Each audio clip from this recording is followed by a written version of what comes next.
काली शापित रात शुरू हो चुकी थी। वो सीधा काला घुमावदार हाईवे दूर तक फैला हुआ था। वो अंधेरे में ढका सुनसान हाईवे, उस हाईवे पर फैला सन्नाटा एक अनजान डर का एहसास दिला रहा था, मानो तूफान से पहले की शांति हो और आगे कुछ भयानक होने वाला हो। सड़क के दोनों ओर हरे भरे पेड़ खड़े थे। सर्दी का महीना था। पेड़ों के चारों ओर सड़क पर सफेद कोहरा छाया हुआ था। उसी सड़क पर फैले कोहरे को चीरते हुए दो हेडलाइट्स आगे आई। ये एक पीली रंग की बस थी। मुंबई के एक स्कूल के 7वीं कक्षा के छात्रों की दिसंबर की पिकनिक रायगढ़ गई थी। एंजॉय करके अब सब लोग रायगढ़ से फिर मुंबई की ओर जा रहे थे। 50 वर्षीय ड्राइवर चंपक चाचा ड्राइवर की सीट पर बैठे थे। उनका सारा ध्यान बस की पीली हेडलाइट से जगमगाती सड़क पर था। उसके बगल वाली सीट पर मैडम राजेंद्र बैठी थी, गुलाबी रंग की ड्रेस पहने और नीचे पैजामा, होठों पर लाल लिपस्टिक, बड़ी बड़ी आंखें, मानो गोरी चिट्ठी रशियन। आधी रात के 12 बज चुके थे। चारों ओर एक शांत रात छा गई थी। दिन भर सफर में उछल कूद मचाने वाले बच्चे अब थक कर सो गए थे। इसलिए चंपक चाचा ने बस की छत की लाइट बंद कर दी, जिससे बस में थोड़ा अंधेरा हो गया था। उस सुनसान हाईवे पर बस तेजी से दौड़ रही थी। उस सन्नाटे में बस के इंजन की घरघराहट शैतान के मुंह से निकलने वाली गुर्राहट की तरह घूम रही थी। बस के स्पीडोमीटर में 100 का स्पीड दिखा रहा था। चंपक चाचा, मैंने इस सड़क के बारे में कुछ बुरी बातें सुनी है, क्या ये सच है? राजेंद्र मैडम ने चंपक चाचा की तरफ देखा। चंपक चाचा ने गंभीर चेहरे से कहा, हाँ, सब सच है मैडम। कहते हैं कि ये सड़क रात में अच्छी नहीं होती। पिछले महीने ही इस सड़क पर एक भयानक हादसा हुआ था, एक बड़ा एक्सीडेंट हुआ था। चंपक चाचा ने बस इतना ही कहा। वो और कुछ कहना चाहते थे पर चुप रहे। लेकिन चंपक चाचा, इस सड़क पर रात में दुर्घटनाएं क्यों होती हैं? राजेंद्र मैडम ने आंखों में प्रश्नवाचक चिन्ह लिए पूछा। राजेंद्र की बात सुनकर चंपक चाचा का माथा लाल हो गया। उन्होंने राजेंद्र मैडम की ओर देखा और बहुत डरी हुई आवाज में धीरे से बोले, छलावा की वजह से। छलावा? राजेंद्र मैडम ने चंपक चाचा की तरफ देखा और फिर सामने सड़क की तरफ। जैसे उन्होंने सामने देखा, राजेंद्र मैडम की आंखें चौड़ी हो गईं और वो जोर से चीख पड़ी, चंपक चाचा! राजेंद्र मैडम को इतना डरा हुआ देखकर चंपक चाचा ने झटके से सामने देखा। उनकी आंखें भी चौड़ी हो गई, क्योंकि बस की पीली रोशनी में थोड़ी दूर सड़क के बीचों बीच एक हिरन खड़ा था। उस हिरन की लाल आंखें चंपक चाचा को देख रही थी। चंपक चाचा कोई दुर्घटना नहीं चाहते थे, इसलिए उन्होंने जल्दी से गाड़ी धीमी की और ब्रेक लगाए। गाड़ी के टायर सड़क पर रगड़ते हुए एक तेज भयानक आवाज हुई। बस सड़क पर रुक गई। बस का इंजन ज्यादा गर्म हो गया था, जिस वजह से बस बंद होते ही फुस ऐसा आवाज हुआ। उस आवाज से बस में बैठे सभी बच्चे जाग गए। अचानक ब्रेक लगने से कुछ बच्चों के सिर आगे की सीट से टकरा गए, लेकिन कोई गंभीर चोट नहीं आई। बस को अचानक रुकते देख सभी बच्चे नींद से जाग गए। आसपास का इलाका जंगली अंधेरे से ढका और शांत था। बस उस सुनसान सड़क पर अकेली खड़ी थी। क्या हुआ मैडम, बस क्यों रोक दी? रांडू ने पूछा। बस की आगे की सीट पर 2 बच्चे बैठे थे। एक का नाम आंडूनाथ उर्फ आंडू और उसके बगल में बैठा उसका दोस्त रांडूनाथ उर्फ रांडू। चंपक चाचा और राजेंद्र मैडम दोनों बस की पीली हेडलाइट की रोशनी में आगे देख रहे थे। जो हिरन कुछ देर पहले सड़क पर खड़ा रहता था, वो जगह अब खाली थी। वो हिरन कहीं दिखाई नहीं दे रहा था। मुझे लगता है कि वो हिरन डर के मारे भाग गया होगा मैडम।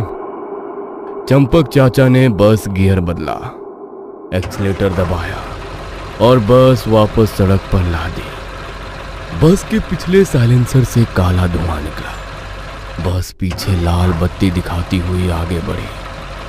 सड़क के बाईं ओर अब एक छोटा सा मील का पत्थर दिखाई दे रहा था, जिस पर लिखा था मुंबई 90 किलोमीटर। उसी मील के पत्थर के पीछे एक और बोर्ड था।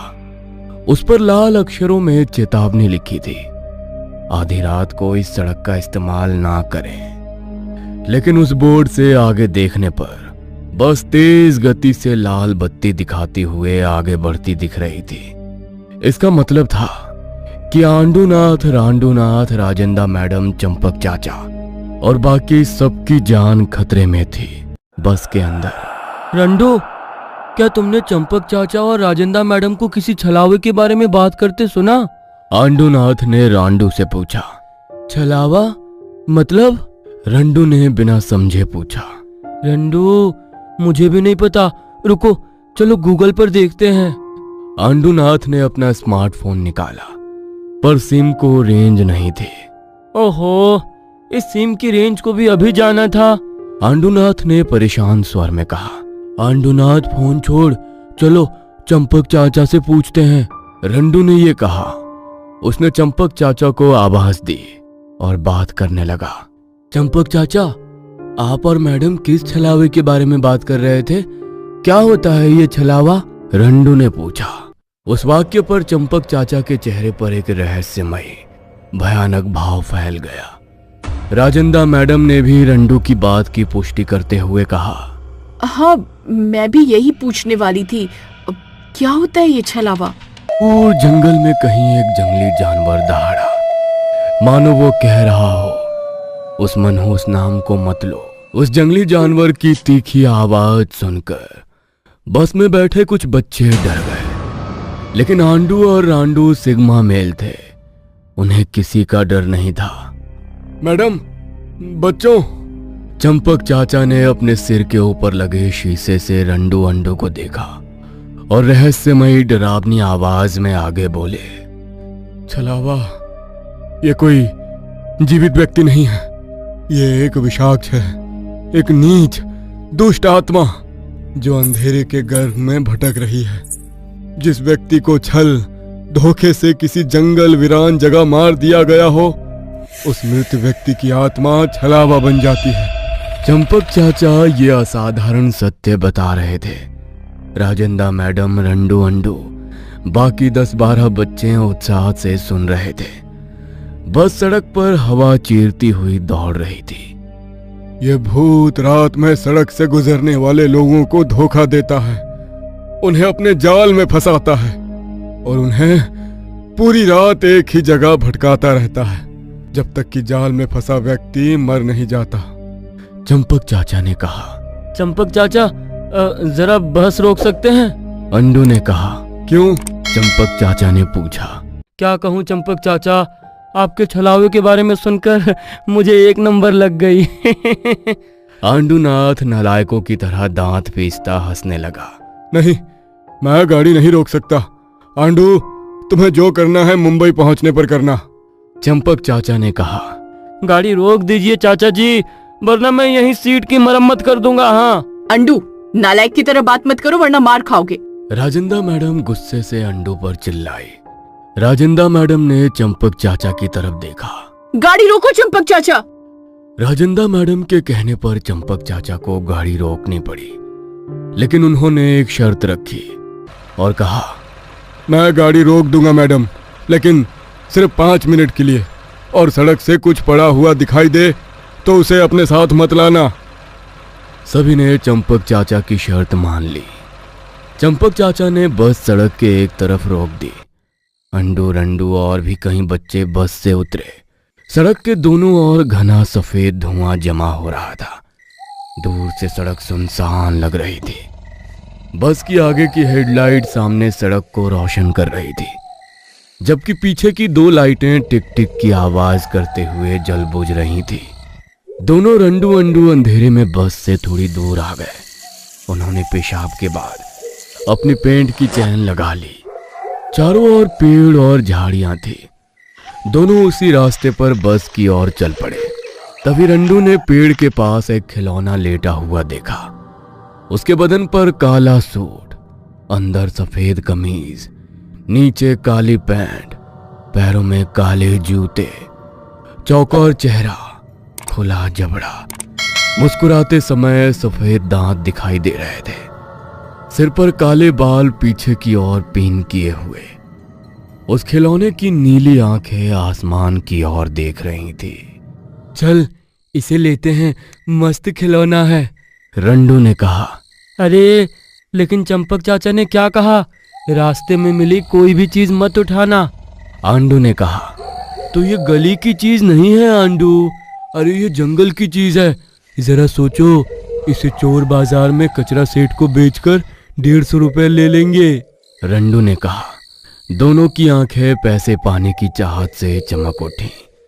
रंडू ने गुड़िया को कंधे पर रखे बैग में रखा और दोनों बस में आकर अपनी अपनी सीट पर बैठ गए। लेकिन इन दोनों को अंदाजा नहीं था कि वो खिलौना नहीं, खिलौने के रूप में एक वेश बदला हुआ छलावा था, मौत का पैगाम। चंपक चाचा ने बस को गियर में डाला और सड़क पर दौड़ा दिया। वे दोनों हाथों से स्टीयरिंग व्हील घुमा रहे थे। बस का पहिया गोल गोल घूम रहा था। चंपक चाचा ने दाहिने ओर की खिड़की से बाहर देखा। थोड़ी दूर पर एक मक्के का खेत था। मक्के के खेत के बीच में एक छड़ी पर काला कोट, सिर पर काली टोपी, नीचे चौकोर पैंट, ऐसे एक बिजुका लकड़ी पर हाथ किए, मुंह नीचे झुकाए, लकड़ी पर खड़ा लटक रहा था। उस बिजुका के कंधे पर एक काला कौवा बैठा था। चंपक चाचा आश्चर्य से उस दृश्य को देख रहे थे, क्योंकि ये सड़क उन्हें जानी पहचानी थी। उन्हें यकीन था कि इस सड़क पर एक भी मक्के का खेत नहीं है। फिर ये खेत आया कहां से? इस सवाल ने उनके मन में डर पैदा कर दिया था। आखिरकार खेत पीछे छूट गया। चंपक चाचा, आपने वो खेत देखा? जब हम सुबह पिकनिक पर जा रहे थे तो हमने ये खेत पहले क्यों नहीं देखा? इट्स स्ट्रेंज, पिछली सीट पर बैठे रांडू नाथ ने कहा। चंपक चाचा ने इस पर कुछ नहीं कहा, लेकिन उनका चेहरा बेचैन, डर, माथे पर पसीना था, क्योंकि ये खेत अभी अभी यहां आया था, या फिर छलावे का भ्रम था। रांडू नाथ ने बैग अपने जांग पर रखी थी। अचानक उसे उस बैग का वजन थोड़ा बढ़ा हुआ महसूस हुआ, मानो उस विकृत खिलौने का वजन बढ़ रहा हो। कुछ 5-10 मिनट बाद चंपक चाचा ने फिर वही खेत देखा, लेकिन इस बार उन्हें उस खेत में कुछ बदलाव महसूस हुआ। मतलब कि कुछ देर पहले उस छड़ी पर रखा बेजान बुझाऊ गांव अब वहां नहीं था। बस वो कौवा उसी छड़ी पर अकेला बैठा था। जैसे ही चंपक चाचा ने ये देखा, उनकी छाती धस गई, क्योंकि ये वही खेत था। बस वहां का बुझागवान गायब हो गया था। रांडू के बैग का वजन अब और थोड़ा बढ़ गया, मानो छलावे की कोई विकृत और अजीबोगरीब घटनाएं जैसे जैसे घटने वाली थी, उस बैग का वजन बढ़ते ही जाने वाला था। आंडू, रंडू ने आंडू को पुकारा। हाँ क्या? आंडू ने पूछा। इस बैग में रखा खिलौना धीरे धीरे भारी होता जा रहा है, मेरी जांघों में दर्द होने लगा है यार, रांडू ने थोड़े परेशान स्वर में कहा। तुम दोनों की खुसुर पुसुर चल रही है? अचानक बीच में मैडम की आवाज आई। तभी आंडू और रांडू दोनों ने कमजोरी से मुस्कुराते हुए कहा, कुछ नहीं कुछ नहीं। ऐसा कहा। मैडम ने फिर से आगे देखा। बस की हेडलाइट्स की पीली धुंधली रोशनी सड़क पर दूर तक फैल गई थी। उस रोशनी में मैडम को बस के विंडशील्ड से सड़क के बाईं ओर एक बस स्टॉप दिखाई दिया, जिसके सामने एक आदमी खड़ा था। बदन पर वही काला कोट, नीचे काली पैंट, पैरों में काले जूते, सिर पर गोल टोपी, नीचे नीचे सर किए वो जगह पर खड़ा था। जैसे ही बस आई, उसने लिफ्ट के लिए अपना एक हाथ ऊपर उठाया। चंपक चाचा अब डर से कांप रहे थे। उनका गला सूख रहा था क्योंकि चंपक चाचा समझ गए थे ये आदमी नहीं, वो बिजू का है। चंपक चाचा गाड़ी रोको, उस आदमी को लिफ्ट देते हैं। राजेंद्र मैडम ने कहा। माफ करना मैडम, मैं गाड़ी नहीं रोक सकता। वैसे भी मुझे ये आदमी सही नहीं लग रहा है। चंपक चाचा ने डरी हुई आवाज में कहा। बस काले कोट वाले आदमी के पास से गुजरी। मुझे लगता है अपनी रूसी मैडम को वो काला कोट पसंद आ गया था। आंडू ने मुस्कुराते हुए कहा। रंडू भी उसकी पुष्टि करते हुए थोड़ा मुस्कुराया, लेकिन तुरंत ही उसके चेहरे पर दर्द फैल गया क्योंकि उसकी गोद में रखे बैग का वजन बढ़ता जा रहा था। बस के बाईं ओर का निचला टायर दिखाई दे रहा था। उस टायर से आगे बस की हेडलाइट से जगमगाता काला हाईवे दिखाई दे रहा था। चंपक चाचा ने अपने हाथ में घड़ी में समय देखा, लेकिन घड़ी की सुइयां अब एक बोत बनकर रुक गई थी। छलावे के काले भ्रम ने समय के चक्र को बांध दिया था। चंपक चाचा का डर सच हो रहा था। यह देखकर उनका शरीर डर से कांप रहा था। उनके माथे से लगातार पसीना टपक रहा था, जिसे चंपक चाचा कांपते हाथ से पोंछ रहे थे। क्या हुआ चंपक चाचा, आपको कब से देख रही हूँ, बहुत परेशान लग रहे हैं। राजेंद्र मैडम ने पूछा। इस पर चंपक चाचा ने उसकी तरफ देखा और कहा, मैडम, हमारे साथ कुछ बुरा हो रहा है। मुझे महसूस हो रहा है कुछ अकल्पनीय हो रहा है। क्या? मैडम ने आंखें फैलाकर पूछा। इस पर चंपक चाचा कुछ देर रुके और ऊंची आवाज में बोले, लगता है हम किसी छलावे के जाल में फंस गए हैं। अब हम इस सड़क से नहीं निकल सकते। चंपक चाचा के वाक्य पर राजेंद्र मैडम, आंडू और रांडू तीनों एक साथ हंस पड़े। ऐसा कुछ नहीं होता चंपक चाचा, राजेंद्र मैडम ने कहा। और उसी समय चंपक चाचा ने सड़क के एक तरफ एक औरत को खड़ा देखा। बस देखते ही उसने हाथ उठाया, लिफ्ट मांगी। चंपक चाचा, गाड़ी रोको, वो औरत रात में यहाँ अकेली खड़ी है।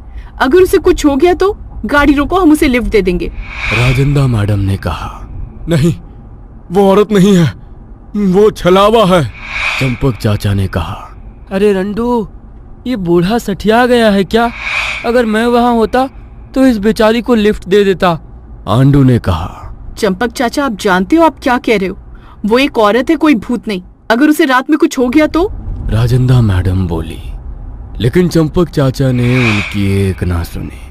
वो महिला वहीं खड़ी बस को मंद मुस्कान से देख रही थी, पर बस नहीं रुकी।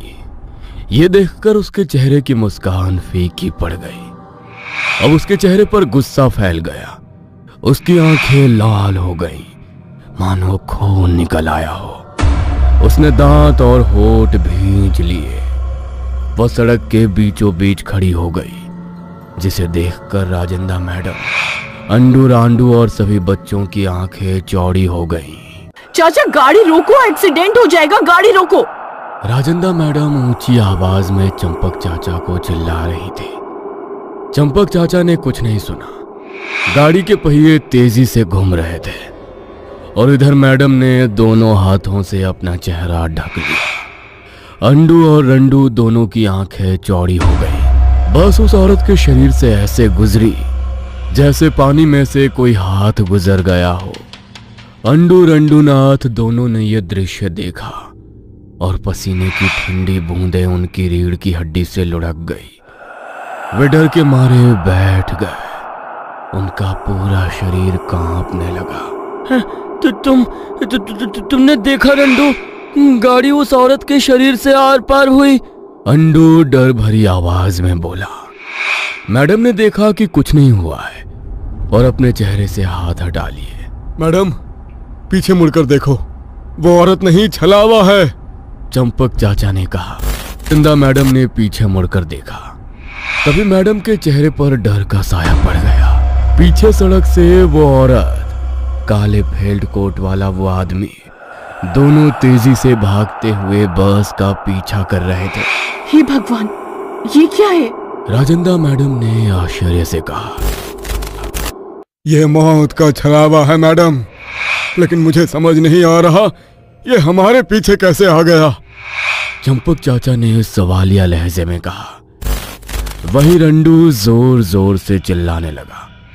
उसकी गोद में रखे बैग का वजन अब 15-20 किलो बढ़ गया था, जिससे उसकी जांघ की हड्डी में दर्द हो रहा था। रंडू, अब वो जंगल में मिला खिलौना बहुत भारी हो गया है यार, इस बैग को मेरे बगल से हटा। चंपक चाचा ने रंडू की बात सुन ली थी। उसको समझ में आ गया कि रंडू के बैग में रखा खिलौना ही छलावे का रूप है। मैडम, रंडू का बैग उठाकर बस से बाहर फेंक दीजिए। मुझे लगता है वो शापित छलावा वेश बदलकर बस में आ गया है। अगर हम उस खिलौने को बाहर फेंक देंगे तो हम बच जाएंगे। चंपक चाचा की बात सुनकर मैडम अपनी सीट से उठ खड़ी हुई, रंडू की सीट के पास आ गई। मैडम ने किसी तरह रंडू का बैग उठाया और उसे साइड की खिड़की से बाहर फेंक दिया। जैसे ही बैग सड़क पर गिरा, वो औरत, काले फेल्ट कोट वाला वो आदमी उस बैग की ओर खड़े हो गए। मैडम, रंडू, अंडू सभी बस की पिछली खिड़की से बाहर देख रहे थे। उस बैग की चेन अचानक खुल गई और उसमें से वह अजीब सा खिलौना बाहर निकला, उठकर खड़ा हो गया। यह दृश्य देखकर वे तीनों, अंडू, रांडू, राजेंदा, मैडम डर से भर गए, क्योंकि एक बेजान खिलौना वहां किसी इंसान की तरह खड़ा था। रांडूनाथ, आज तुम बच गए। अगली बार नहीं बच पाओगी। वो खिलौना हिजड़े की आवाज में बोला और हंसने लगा। बस आगे बढ़ी और कोहरे में गायब हो गई। सब छलावे के जाल से बच गए। कुछ दिन बाद रायगढ़ के उसी हाईवे पर एक 4 पहिया वाहन चल रहा था। गाड़ी में ड्राइवर की सीट पर एक आदमी था और बगल में उसकी पत्नी। उस आदमी की मां पीछे बैठी थी और बगल में उसकी 10 साल की बेटी, और उसकी गोद में वही खिलौना था। और वो धीरे से दांत दिखाते मुस्कुराया।